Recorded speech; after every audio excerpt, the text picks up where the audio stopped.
day, I'm Dr. T and welcome to my office. Today I will be reviewing the book, The Dyslexic Advantage, popping up over here presumably.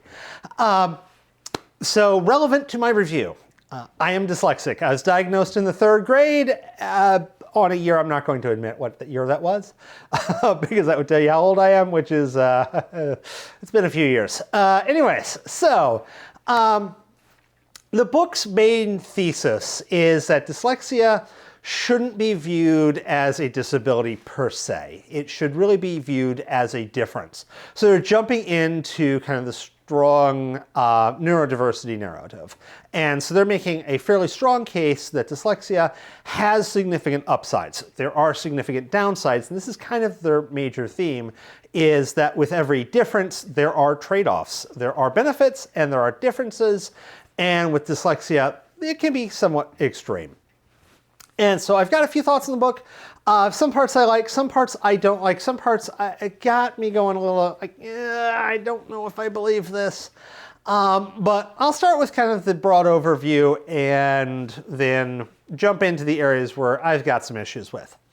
Okay, so thankfully they actually have a fairly nice website, and you can get kind of the general gist of what's going on from the website as I try and log into my tablet. There we go.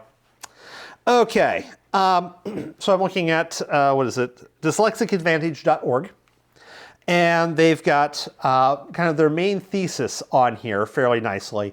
And that is individuals with dyslexia have a series of advantages that they call mind strengths. I hate forced acronyms, and this is very much a forced acronym. Their acronym is for material reasoning, or the ability to mentally manipulate objects in 3 dimensions. So the idea to be able to view an object in your head, kind of rotate it, move it, etc. They actually argue that dyslexics are better at that, but actually worse than neurotypical individuals at 2D manipulation, which yeah, that seems legit. Now, they do caveat that everyone is different and that different dyslexic individuals will have different abundances of the mind strengths. So, you know, just because you're dyslexic doesn't mean you're going to be great at manipulating objects in your mind in 3 dimensions, but this is a common trait that they have observed in their interviews and interaction with dyslexic individuals. The authors, I believe, are both MDs. They do a lot of research in the dyslexic space. Next one, the I, is interconnected reasoning. Okay, once again, I think they forced an acronym here. But the basic idea here is looking at different The idea here is that dyslexic individuals are pretty good at spotting relationships within systems, connecting ideas that the general neurotypical population is going to have difficulty connecting the ideas, seeing that 2 items are related when it's a fairly distant relationship. So this is kind of looking at the forest, not the trees. A lot of other sources will describe one of the advantages of dyslexia as being big picture. And this is kind of big picture, but they had to force the acronym. This is definitely one I've noticed myself. I end up jumping in on this one occasionally. So they're looking for emergent ideas, that kind of stuff. Okay, next is narrative reasoning. This one is a little bit hard for me to explain. They spend like a whole chapter on this. I'm going to be trying to do this in a few blurbs, and it's been a little while since I've read the book. This was more of earlier in the summer.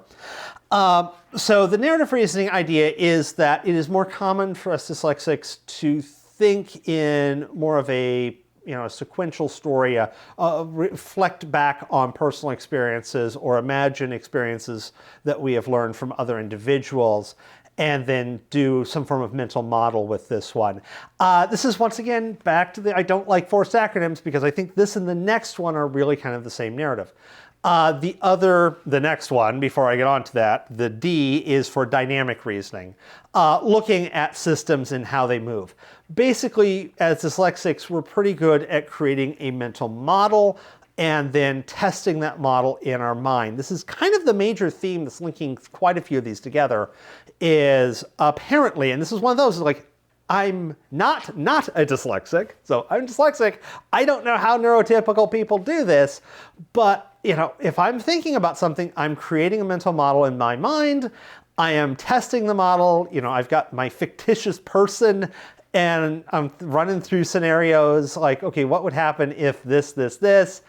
Kind of thinking of in terms of action taking place, simulating events in my mind, which kind of assumed everyone did that. They're arguing that that's kind of a strength and that the larger neurotypical crowd is doing that less. Not doing it, but doing that less. This is not a constant theme for them.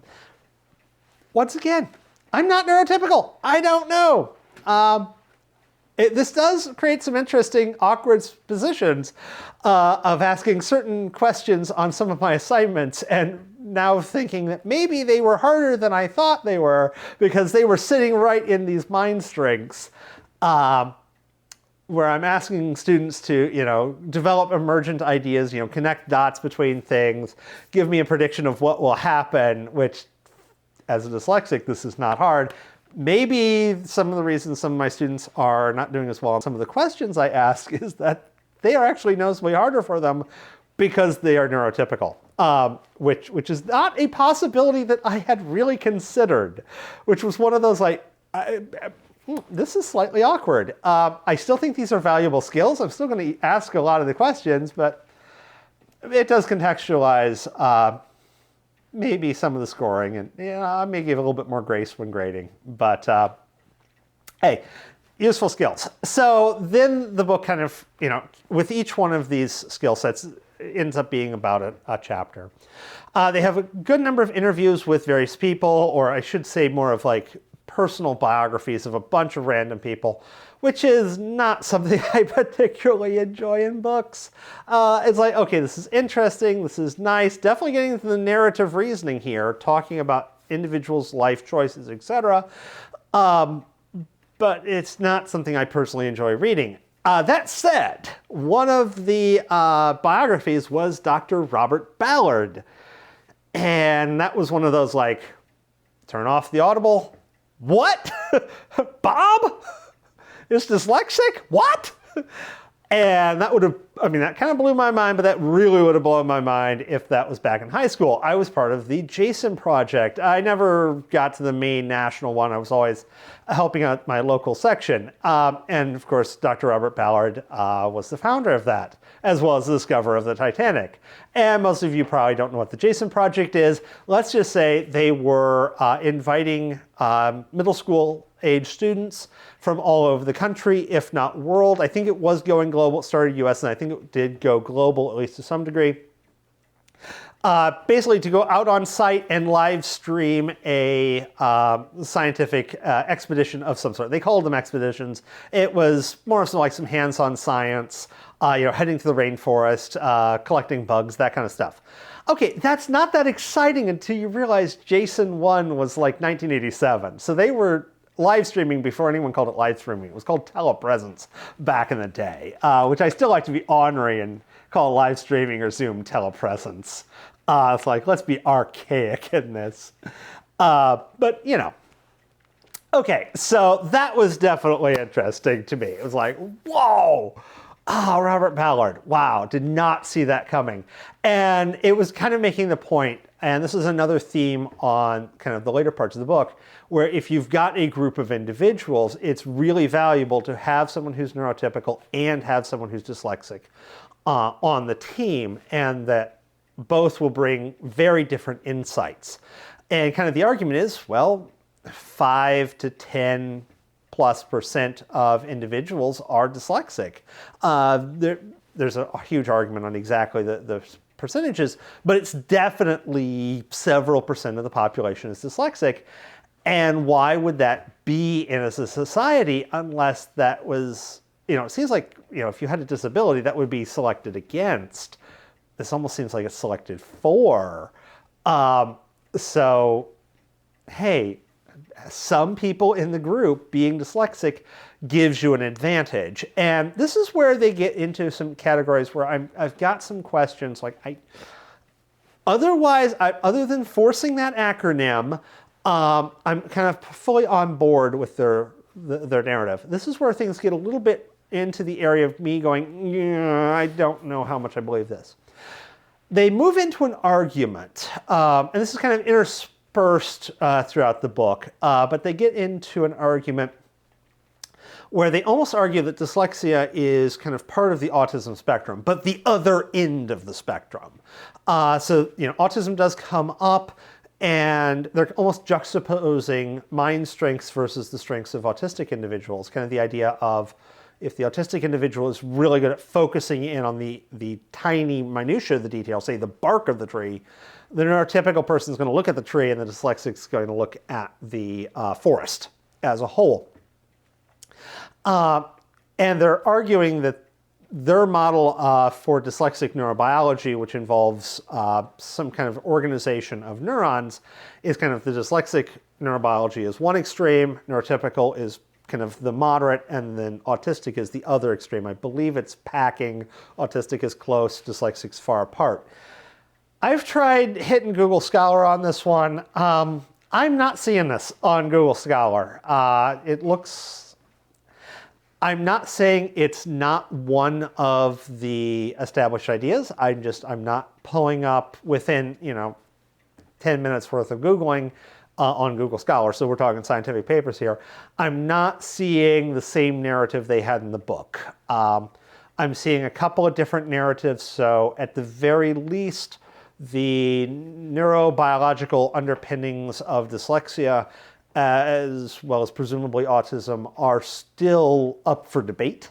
So that's, the scientific model has not coalesced as for a rigid understanding of this, which is definitely not the impression you would have gotten from the book. They kind of pulled I mentioned they were MDs, the authors were, and they kind of pull one of those annoying things that me as a scientist drives me nuts when dealing with healthcare professionals. And that's healthcare professionals saying things that they know with uncertainty as if it's known for certain. We saw that wonderfully with COVID. So this is another case where it's like, okay, there's a lot of caveats on what you all are saying, but you're not putting the caveats on here. Not saying it's wrong. This could be entirely correct. I don't know. I'm a biochemist, not a neurobiologist, but hitting up the neurobiology research, hitting up Google Scholar, it at the very least gives me the impression that the neurobiological underpinnings of dyslexia and presumably as well autism are not well understood yet. So that kind of makes it an interesting thought, philosophical idea of dyslexics being kind of the opposite extreme of autism, but I don't know how much science is actually sitting there doing that. Now, that said, that's a fairly minor part of the book. So, towards the end, this was also kind of towards the end of the book where a lot of authors get a little bit squirrely in their books. So I don't want to detract from the main message, which is dyslexia is diversity, and that having members of your team who are dyslexic, reasonable number, but not a huge number necessarily, is a distinct advantage, and that you can have a big boost by having some dyslexic individuals, some neurotypical individuals, and then presumably some autistic individuals on your team, and that the differences between the people can act in a synergistic fashion to make your team much more effective. Which, yeah, I totally agree with. I think that's a really great point, and I really support. It's just I think they do get into a little bit of the weeds at parts in this book. So I've got a couple of caveats. Obviously, I listen to this on audiobook. That's how basically all of the books I review are. I'm dyslexic. Listen to it on Audible. I love Audible, by the way. I believe one of the authors is the narrator. The narrator does a very good job. I'm not for sure if they are one of the authors or not, but I think they are. Always love it when the author narrates. But good narration, really like the book. Encourage you to pick up the book if you or someone you care for is dyslexic, or if you're just interested in the topic, or just in for an okay read.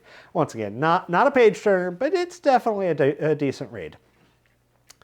So with that said, have a wonderful day, and I will see you in later videos.